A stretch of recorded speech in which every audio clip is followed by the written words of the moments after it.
choc on a s'installer et affecter à mingi basi tandis qu'il va perdre la libido na bango va perdre pour ça désintéressement on dit muto que non nga mobile à représenter le côté pour nanga on mona mobile le la passe-temps c'est-à-dire mibali ba tenir ba propos du chat basi et na ko mobile moi si c'est une septième bête après les crapauds vous comprenez bandoki tu vois et on va biloko moko ya bongo sala ke mutu a bimisa basi na mutema na ye akoma na problème éjaculation précoce akoma na problème ya manque ya désir soit moni mwasi akanisi mama ba be o basi nyoso basala ye ce sont les événements de la vie oyo ils a quoi affecté biso deuxième élément na kopé c'est le stress stress ezali eloko moko oyo eza ko nyokola bato nous sommes stress professionnel à tous les niveaux. Vous comprenez que nous sommes stressés dans mon salaire, nous sommes stressés parce que ça n'a pas bon côté. Il faut peut-être que ban n'a pas foutu ta classe, il faut peut-être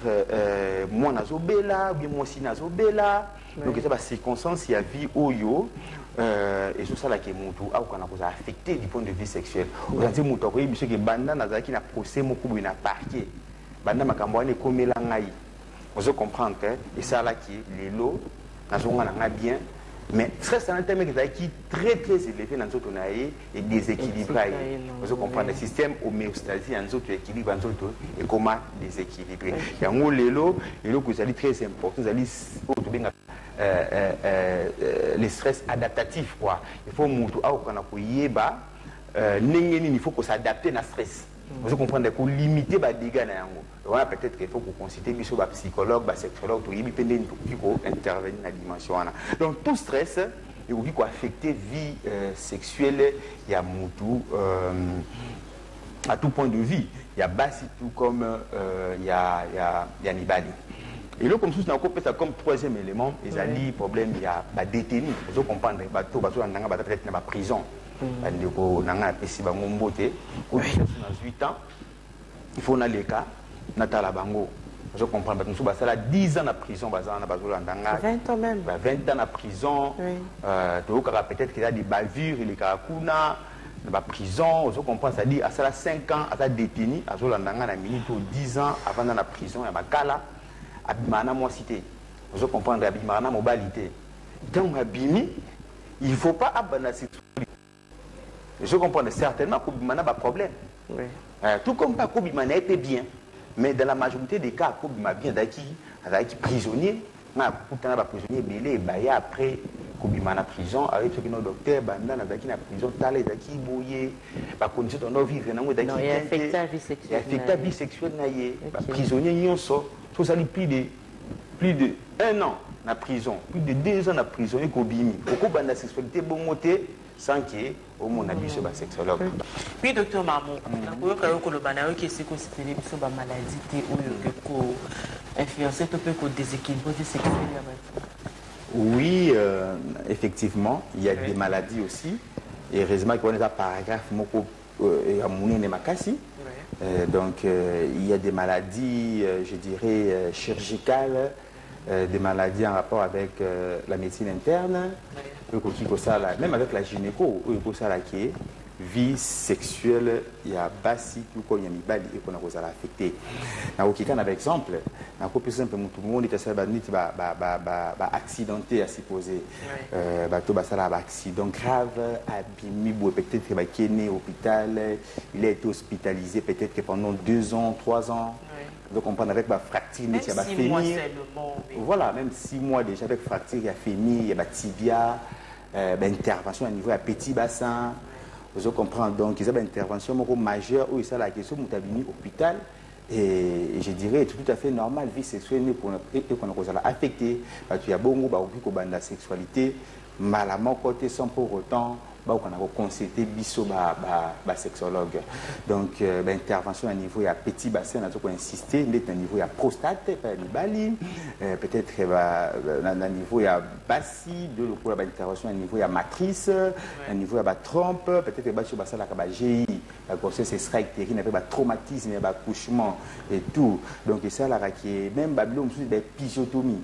on va pas passer la rabango, on a pas binisa moana. Et ça tellement bio comme ça, ça là qui influence ça souvent vie sexuelle après circonstances ou au moins 6 fois ça l'a suivi par des sexologues pour vie sexuelle naïe et qu'on a posonga dengue sengeli. Et cause appelle une maladie de quoi cancer.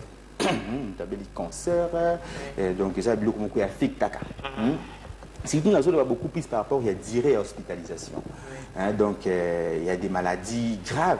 Il dit bien, tu as bien des maladies de quoi, cirrhose, tu comprends, la leucémie et tout. Les maladies, c'est la liste accident vasculaire cérébral, AVC, qui n'a pas coma. Donc, c'est-à-dire que ce qui a alité, ce qui hospitalisé pendant plus ou moins 6 mois. Et qui obimi ou qui traumatisé dans l'hôpital qui n'a pas plaie pas pansement ou qui solo alcool donc qui n'a milliers hospitalier pendant longtemps ou qui malade ou souffrir et qui avant au la vie sexuelle il y a 6 cas pour na ba problème ou ça n'a pas contrainte il faut peut-être où il y a pas de sexologue qu'on a pour restructurer qu'on a pour restaurer yo ou qu'on a pour zonga ndenge et sengeli surtout tout ça va minimum par rapport il y a pause il y a que ça la rapport sexualité sexe dans le bango et ça le la sport ne peut être professionnel spécialiste qui est celui qui les pratique régulièrement quand tu as fait 6 mois sans pour autant qu'on en a terrain 6 mois sans pour autant faire le rapport sexuel tu vas perdre les réflexes. Aux autres compatibles, tous ceux qui posent wana, ils sont là qui dû dans des circonstances où on a coupé ça awa. Mais si maladie, stress, prisonnier, hospitalisé, aux autres comprendre que nous sommes là ou ce sont des contraintes sexuelles. Tous ceux qui vivent dans mon kili, le bitoyi baiser en zambi. Aux autres comprendre que bêta katolo, te kengane na zabu ça fort. Même si on a coupé maboué, kaka pas na volant un accident. On a peine là likuna 2 ans. Nous avons tripoté l'homme na yo ba commencer le pansement gauche droite ba briller au couvent nda ko moboy nda ku eziki ba briller na kati a briller ba 3e degré ba 4e degré traumatisme wana aux en hôpital 2 ans 3 ans ce ko bimi et ligne ko baté qui vie sexuelle na yo et sili non vie sexuelle non il faut ezonga ndenge ça la quand même mais à condition qui est aux ala accompagner na biso tous on ça yo voilà c'est ça. Ok, merci beaucoup docteur, c'est vraiment intéressant.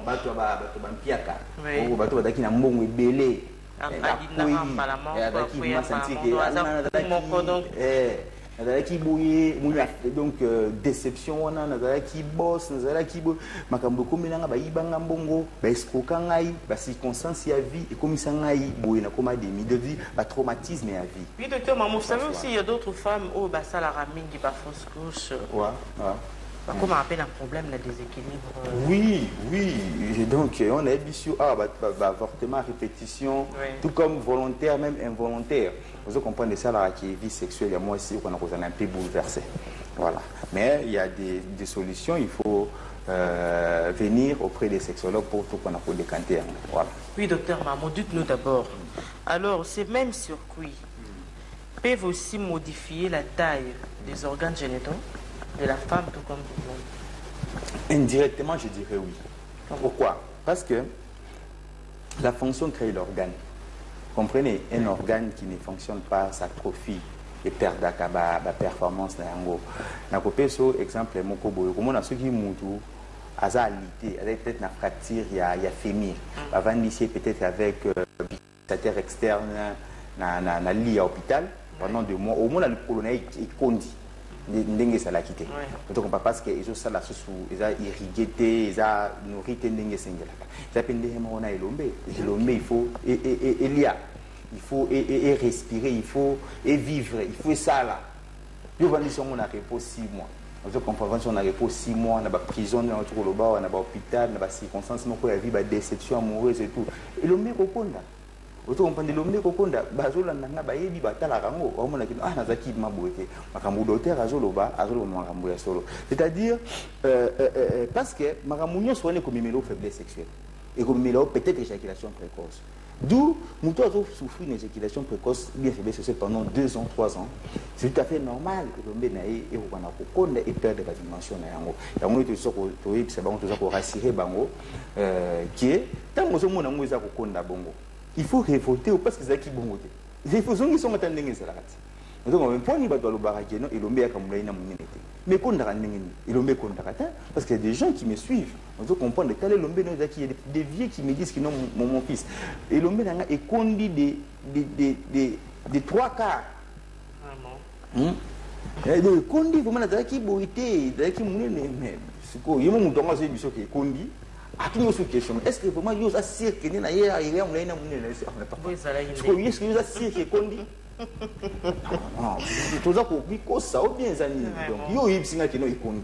Pour il conduit qui n'ingi pour y aller tellement bako sama tellement mingi que bazala ressources ba perdre avoir confiance sur na bato malamu akuta na ile miso na je peux dire.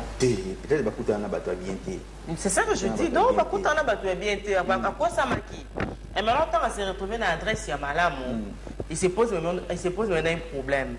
Azan la confiance et moi à perdre et mon c'est comme si mais la finalité nango a payé sa confiance. Donc c'est ça. Bon, moi pendant naza manuela nangi kolobate qui nazali saint et qui batunyo sobaya kaka ko et à certaines na bango mulai na munene bazoka ba solution na bango ndenge baluka ango. Non, il y a aussi des comme suspect, il y a échec et ça là. Au moins, il faut reconnaître. Mais oui, il y a un médecin. Moi, c'est pas moi qui l'ai fait, c'est la médecine. Oui, c'est la médecine, mais il y a d'autres médecins qui passent même à la télé, bah, reconnaître rien. Moi, si tu viens chez moi, patati, patata, donc c'est toujours ça. On a honnêteté scientifique. Moi, je te dis, parmi nos statistiques, nous avons 80% des réussites. Il y a batu o ba ka ba sa peni na ba mulai na munene ba mona ngo ya ka mulai na munene 80%. Vous comprenez 20% et ben chez Kezali. Et là c'est l'honnêteté scientifique qui me pousse à le dire devant la télé. On a pour tenir la propreté que oh boya ndeza boyé et pour ce que comité on a ba pointer du doigt c'est pas bien parce que même n'a pas indication, même n'a pas contre-indication, un traitement wana, la médecine m'apprend, la sexologie m'apprend que non, ça peut échouer, ceux qui sont malades dans un élo qui a bourré, à un antécédent à bourré. Vous comprenez? Il y a ma part de responsabilité, Zali. Malade, nous sommes au monde, oui, c'est que le traitement faut ça là, 5 jours. Il y a un troisième jour à Monique, le mec comme il a un malade, toi qui m'y a dit, après, après 6 mois, non, non, qui voyage, non. Moi, j'ai ma part de responsabilité, vous aussi, vous avez la vôtre. Vous comprenez? Donc, c'est-à-dire, ceux qui ont allé Moutou, Olingi et Loko, à Moukili, Luka, solution na yango. Solution est le meilleur moulay, na moulay, d'aller biso ba sexologue. Ba sexologue, dans le bango, ah, on a TV, tout ça, 3 na Kini, tout ça, 3 na République démocratique du Congo, les sexologues cliniciens. Non, non, c'est moi, quoi, tu vois. Docteur Otukoya, a tout ça en Belgique, il y a comme 4. Ok. Vous savez comment on a comme on a été mais en pleine émission comme ça il faut que docteur Christian je pense à Otukoya Belgique à CDC tu as 4 ba clinicien vous comprenez donc c'est à dire ce que moni muto zo lo ba na ye qui gauche droite mais pas adresse nini vous comprenez donc voilà nous je trouve ça très curieux ça et l'homme moulay na mouni ne soit précis sur confiance sur pour ça là il n'y a pas de problème. Voilà, merci beaucoup docteur Marmon, j'attendais que vous puissiez la parole parce que monsieur Facha qui est donc OK, merci notre cher téléspectateur ainsi que notre chers auditeurs au Bazola Nabiso. Donc je vois déjà vos appels, on a évité les auditeurs oui. Auditeur, excusez-moi, mais il y a un numéro, il y a une émission Top Santé, mais il y a d'autres personnes où le bazar en route. Donc, donnez-moi juste un temps. Là, si ça va question au Nazar en haut, et puis on peut savoir beaucoup de ça va appeler comme ça, question, la de temps, maman, à quoi il va répondre. Messieurs en direct, vous pouvez nous appeler et nous envoyer vos SMS bien sûr. Donc, Bandeko a besoin d'être dans la radio. Tellement bien besoin de mon habitude parce que Bandeko à télévision, le numéro est affiché juste au bord de l'écran. Donc, Bandeko a besoin d'être dans la radio. Prenez les numéros, c'est les 081 47 83 255.